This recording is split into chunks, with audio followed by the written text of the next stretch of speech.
नमस्कार आज रटीन चैनल को आपको स्वागत।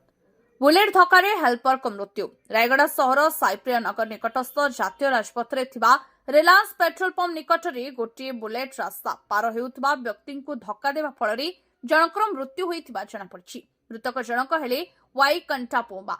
घर आंध्र प्रदेश मान्यम जिला अंतर्गत सालूर अंचल। सूचना अनुसार रायपुर माल लोड कर रायगड़ा दे विशाखापटना ट्रक टी फेरुला किंतु रायगड़ा सहर में हेडलाइट खराब थिबारु गाड़ीर ड्राइवर शंकर राव हेडलाइट किनिबा निमंते दुकान को पठाइथिले। रास्ता पार होई आर पार को जाई उमा गाड़ी निकट को फेरिबा समय द्रुत गति एक बुलेट तांकु धक्का दे चली जाइथिला। घटनास्थल तांकु उद्धार करी रायगड़ा जिला मुख्य चिकित्सालय को चिकित्सा पाई निया जाइथिला किंतु डाक्टर तांकु मृत घोषणा करथिले।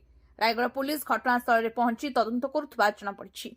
बुलेट चालक जनक धक्का दे घटनास्थल फेरार होई जाइथिबा जणा पड़िछि। शव व्यवच्छेद पर परिवार वर्ग को शव हस्तांतर करा रायगड़ा पुलिस सूचना दी।